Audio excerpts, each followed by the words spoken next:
Welcome back to Get on the Line with me, Jillian Schumacher, your host. This week we got a chance to sit down with Kat Amico, a Moyne women's lacrosse player who tells us a little bit about her marketing experience at Moyne and what she was able to do off the field, as well as on the field when Moyne transitioned from Division II to D1. Without further ado, here's Kat. You went to Fayetteville. Yeah, Fayetteville mainly is. Yes. Which that is what, like 15 minutes down the road? It's 15 minutes down the road, yeah. Okay, so was that always your plan to come here, considering that it's so close? So Liz has actually been my coach since I was probably 7 years old. I played for her in club, and she used to always say to me, "You're coming to Lemoyne." Like, she had coached at Colgate previously, so I was like looking there when she was there, and then she was coming to Lemoyne, and I was like, "I'm not going to Lemoyne. It's too close to my house. I'm going to Florida." That was Florida? I'm going to Florida. And this is basically the same. Yep. And so it kind of started coming around, and I was like, she gave me the offer, and I was like, okay, maybe let me consider. Like, it was a good offer. I was very happy. I was very proud of myself. And I was like, okay, maybe being home won't be too bad. And then, thank God, I ended up committing here. Tampa was my other option. I never got an official offer there. But with COVID and everything, it ended up working out perfectly that I committed to Lemoyne because Tampa ended up taking no one in my class, barely anyone in my class that year. So yeah, because that COVID year was your senior year, right? Junior year is when the shutdown happened. Senior year was like... So you still had that, but you were like playing in masks. Junior and year, my season was canceled. Senior year, we played in masks. Yeah, because that was my senior year. My senior year got canceled. And then in the next year, everyone was playing in masks, which I honestly feel like is worse than getting your season canceled. Yeah. But you committed here when this program was still a highly, like, well-decorated Division II program. Yep. Now, when that was announced that you guys were going to switch to D1, can you just take me through a little bit of what that was like for you in that moment? Because you committed here knowing that this was D2. Yeah. And I think that's really what was great about that program is people are coming here to win. And I think that was a hard part for people to transition. We had been hearing rumors about the D1 for forever. Like, it was even my freshman, sophomore year, I was like, oh, I think we might be going D1. I think we might be going D1. And I know with my class especially, we're so close. We're like, do we stay and experience this change or do we leave? And all of us stayed. Not a single one of us transferred. We're like, I think we need to be part of the change. And it's been so cool to experience. Obviously, out of conference, we've had some struggles, but it's been cool to experience and watch our teams grow as we're playing these tougher D1 teams. Our practices haven't changed. We were a highly competitive D2 program. We are practicing like a D1 program. So people always ask, was practice harder? Is this different? Like, we're conditioning the same. We're practicing the same. Yeah. We're at the same level of intensity. We're just playing some teams that have some bigger girls. And I actually, this weekend when we were playing against UMass, I got hit pretty hard and fell over, and you could hear their bench, oh, you got to hit the weight room. I'm like, I'm trying, but those girls, that's the biggest adjustment, I think, is the physicality of that. And we're getting to that point, but I think that's really that biggest adjustment. Was there any added pressure for you as an upperclassman when that switch was made? How did you really take that on? I don't think so. It was more it's hard losing. Like, we weren't used to losing by running clock. And so that's like that is a huge adjustment to have. Yeah. And you just need to keep your head up. Like, we came in the conference though last year, we went 8-2. Like, we were prepared for conference playing those harder non-conference games because of how physical those teams were. And I've been saying this, we were in the best Division II program and came into one of the not as competitive Division I programs, and they're kind of equal. So we're playing like when Adelphi and Stonehill is now in our conference. I'm familiar with the Adelphi. They're in my backyard. Oh, yeah. But so we've been playing Pace is a great one too. Like, we came playing those teams, and now we're playing teams that are like LIU and Wagner, and then Stonehill came with us to the NEC. So it really is that same competitiveness in that. Now, you talked about the closeness that you had with the people in your class and then the class above you when that switch was made. What were those relationships like, and how that helped you go forward in your college career, even outside of lacrosse? Yeah, I think my class especially, we've always been so close, and everyone kind of jokes about how close we are because not everyone like has that relationship with their class, but we've done everything together. So we were really able to lean on each other. Like, when times were hard, like no one was like, oh, this sucks. Oh, I don't want to be here anymore. It's like, okay, how are we going to fix that? Like, what are we going to do to come to practice every day and be able to compete still? And it was nice because a lot of the seniors we were also very close with last year when we did this transition, and the captains on our team, one of them being our coach now, Paige, she's been in the program she was a 5th year last year. So she was in the program that whole time. Those grad students are always crucial, especially. Yeah, and so like she still is one of those people I look up to when it comes to those hard times. That's awesome. And then I know you seem to be fairly passionate about like what you do outside of lacrosse. You're very into the whole marketing and sports marketing and all of that. And I recently did see that you and your fellow classmates put out a beer. Mm-hmm. What was that like for you, being able to create something that represents your community here? Yeah, so this has been an ongoing collaboration with Myers Creek. We started it my junior year. I was kind of in the background. My mom was actually the person that brought the collaboration to Lemoyne, which was super cool. So I kind of got to see the background. Dolphy Day IPA was our first one that we launched with them, and it did phenomenal. It's now one of Myers Creek's best-selling beers. And so now with phase 2 of our collaboration with them, we came out with Heights Honey Ale. So with my group of marketing, it started with a marketing research group, but it's also my high school marketing group. So I had to take a class for marketing called marketing research. Mm-hmm.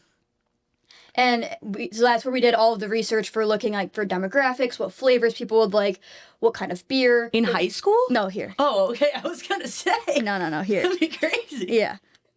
That you are now creating a seltzer. We're now creating a seltzer. So we were kind of rushed with our first process with Heights Honey Ale. We had gotten the school in September and we launched the product in October. So it was super quick turnaround, and we weren't really able to get the results that we wanted. Mm-hmm. So with the seltzer now, we have done so many taste tests. This is actually Myers Creek their first seltzer they've ever created. So this is a test run for them too. So we have 4 different flavors that we were picking from. I think actually today, I don't know if I can even say this, but lemon lime was the flavor that we're going with. The green and gold, but I got to go actually to the Board of Trustees dinner a couple weeks ago and sit with these people of Lemoyne that are like funding my education. I got to sit with like Dean Joseph, who I'm very close with in the Madden School of Business. Got to sit with him. I got to see so many new faces. We actually have an alumni that went up to space. Her Jeanette Epps. I got to meet her. Like she's an astronaut? Yes, that's crazy. Fully went up, part of NASA. She was like part of that like group that got stuck up there, I think. What? Yeah. So she finally down on Earth, got to meet her, which is super cool. But it just was I have these opportunities, but also such great networking experiences being part of this community. Now, when you were working on that, was it a specific group of people? Like, was it people outside of athletics? Are there also fellow athletes as well, or just other people within your marketing classes? So it's all within my marketing class. I work with 4 other peers that don't play lacrosse, and then one other peer, he's our grad assistant at high school marketing, but he's also on the men's lacrosse team. So, I was going to say, I feel like something people don't really talk about is, at least I think it's important to have friends outside of athletics. Just because it's like you're with these people 24/7, it's always good to just form relationships outside. I actually live with 2 girls that don't play lacrosse. Mm-hmm. They're my best friends, and they have a separate friend group, and I'm so close with them too. So it's nice to have that mix of I'm with my teammates, and I'm with my teammates all the time. Yeah. But I'm also like, when we are going out, if I want to get lunch, like I can go out and get lunch with them too. So and it's a nice mix. I can't sit here and ask you about all of that stuff and then not ask about your mom. Your mom, from what I've seen, is like the definition of a girl boss. She's girl boss. She's girl boss. Yeah, she's been like a VP of multiple companies, the CEO. How do you think that she's like influenced you to do what you're doing now? So I actually grew up with just my mom. My dad died when I was really young, and she has never stepped down once. My dad died when I was 2, and she still continued to work. I had so many babies, like nannies growing up, that they were like my second mom. So it was like I was living with 2 moms. My mom was there when she was traveling. I had these great women in my life that came in and were also parenting me as well. But my mom, she does it with everyone here. She just is a leader. She put her step, she painted her path, and she actually a couple of years ago decided to step away from that corporate side of things, and she's doing her own thing now. So I don't know in your research, but she now has funded her own executive leadership consulting type of program called Redfield Consulting. So she's working with a lot of female executives, she does work with male executives too, but training them to be that leader in their field. So she's working with Split 14 right now. That's one of her main clients. And they do a lot of stuff with Syracuse football. Like, they work with Fran Brown a lot in his world, but there are a lot of females are work in that field. And I think, that type of person that wants to inspire the next generation. Well, then my next question to that is, I mean, it's very clear that she's passionate about what she does, but how has that inspiration driven you to do what you want to do now? I always say, like, oh, I don't want my mom has so many connections, and I was like, I want to find the job where she doesn't have a connection somewhere. I've said that to her so many times, and the thing is, I love that. That's you awesome. need connections to go anywhere in life, and I've been so grateful that she does have those connections. But she's not pushing me too hard. She's sitting in the background, and if I need help, she's there to help me. She wants me to paint my own path, and obviously she has been so successful in hers. But she's always there in the background. She's checking my resume. She's checking my friends' resumes. Like, my friends, literally last week, I have a teammate that is applying to a job. She's like, can I send my resume to your mom? Can I send my cover letter to her? Like, can you just make sure it's okay? You just have, like your mom's number in the group chat so that people can stop asking you about Everyone knows. Like, just like, oh, like, I have an interview coming up. Can I just talk to her, like, for prep questions? My mom just is, she's there for everyone. She wants everyone to succeed. That's awesome. Yeah. And I feel like from what you've demonstrated, it's almost as if, I mean, I don't want to put words in your mouth, but it feels as if you feel the same way about your teammates, that you also want everyone to succeed in top of doing what you do as well.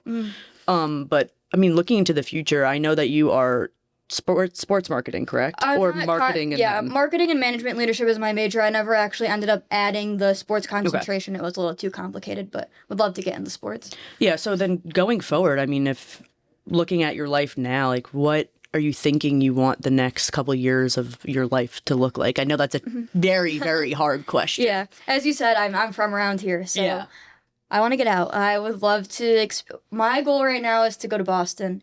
I don't know if that's going to actually happen, but I'm just going to start right now. It's hard with marketing where they want to hire you now. The jobs that are being posted now, they want to be starting in April. Yeah. I'm still in school, which is unfortunate, but I've just been like on LinkedIn constantly saving jobs. So, like, when it is my time to apply, they'll come up with like similar jobs that I had saved in the past. But I have some friends from high school that really want to go to Boston. Also, my sister's living there right now.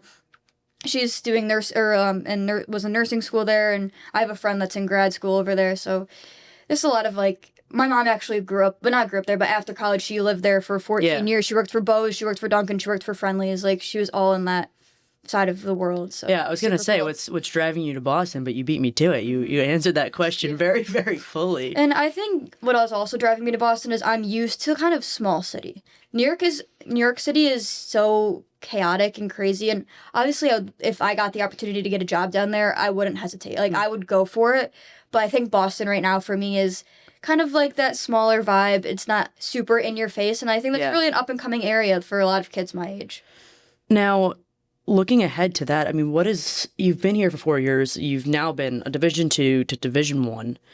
What are some like lessons that you think that will translate over that some people who aren't involved in sports might not realize?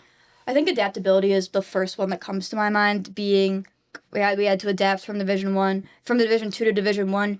This year we had to adapt so much. We have so many injuries on our team right now. We've lost a starting defender. We had middies that had gone down with injury. And our first game of the season, we played with just 4 midfielders. Like, wow. That's a hard thing to do. But we all had each other's backs. Like, we had to make sure that we just kept pushing each other every day in practice. And that it happens in the work world too. Nothing is perfect. You're not going to get the cookie cutter answer every single time. It's going to be something. You might have a boss that you don't like, or a coworker you don't like. You got to be able to adapt and figure that out as you grow up. Mm-hmm. And I have a little bit of a last segment that I would like to do with you. It's a new segment I'm trying out. All right. I'm calling it, tell me if you like the name. We could change the name. I'm calling it Pro Picks as of now. I'm going to ask you a couple questions as a college athlete, and you're going to tell me your go-tos. Okay. I think I might need to generate some more names, but as of now, that's the one I'm going to. Okay, so it's a travel day, a long travel day on the bus. What snacks are you getting for the bus? I have to go to Starbucks before I get on the bus. Okay, well, what are you getting at Starbucks? If I'm going on the bus for a long time, I'm gonna get a refresher. Peach green tea lemonade. I actually got it last week. Just coffee is just too much sometimes for a Venti or grande? I got a venti this week. I did get a venti. Splurged. I did splurge. But we also always have, our coach is very good about getting snacks for us on the bus. Mott's fruit snacks, go to. I hoard them in my pockets. And then also Uncrustables. Those are our team's go to. I love a good Uncrustable. Yep. What was, my teammates would love the... Go-Go Squeezes? Yes. Yep. I love how you knew what I was talking about just by going by this. We got those too. I wasn't a fan, but one of my roommates would like have so like good. 8 before. They're so good. All right, so if you could pick, obviously schools are sponsored by certain brands, but go-to cleats. Nike all the way. Okay. I'm a Nike girl through and through. Okay, low socks or high socks? Low socks. Low. Actually, like quarter socks. Okay. See, that's what I was going to ask. Specifically quarter? Yeah. Or like I got my low? quarters on right now. Actually, I just changed my socks, but I did have my quarters on before. Okay. Gotcha. So then game day meal. Ooh, that's a hard one. I used to be so superstitious where I would have to eat the same thing before every practice. Yeah, I did the same thing. That was more of like in the before like 7 a.m. practice type of thing, but I'm more on the light side. Like I want to do like obviously carbs, but I got core the other day. It really does change. English muffin with peanut butter, like that's my go-to early morning. Bananas on that or just no peanut bananas, butter? Yeah, just peanut butter. I feel like my mouth would be dry. And then obviously I have to have applesauce. I always have applesauce before a game and fruit snacks. All right. Quick carbs. And then what is one thing, if you're going for an overnight trip, that you absolutely have to have in your bag? I need to bring my Squishmallow with me. Like our squish, like a lot of people on our team have them. I have the big, massive one that comes with me on the bus every time we go. What's its name? It doesn't have a name. I know. You gotta give it a name. I know. I gotta give him a name. He's like a walrus, purple walrus. I was gonna say, what does he look like? Yeah. All right, fair enough. And then finally, what is your game day hairstyle? So this is actually a really funny story. Oh, okay. Now I'm locked in. My sophomore year of college, we were playing at New Haven, and I used to wear my hair. And I didn't do anything to it. Would just go like this. I'd only wear one like hair tie in my hair. Just one. And my hair always comes to the side of my head. And we were getting chippy with New Haven, and they called me a side pony. So it turned into my teammate Grace Brenzo said to me, she's like, "Let's just try something new." Yeah, it was so bad. That's yeah. She is the only one that's allowed to braid my hair. It has to be before every game. One single braid down the middle, and then recently I've been like slicking it back. Did we upgrade from 2 hair ties, or are we just sticking with the one? We're sticking with the one. Got to be new hair tie though. Okay, so a new hair tie every single game. Wow, it's very specific. All right, well, I'm glad that you figured that out because I wouldn't want your hair in your face while you're. It was so bad. You're playing it was that so game. bad. That would really upset me if someone said that to me mid-game. I don't really know if I would have reacted well. It's what now 2.5 years later, and it's still an ongoing joke on our team. That's awesome. All right, well, thank you so much for sitting down with me. Of course. I hope you have a great rest of your day.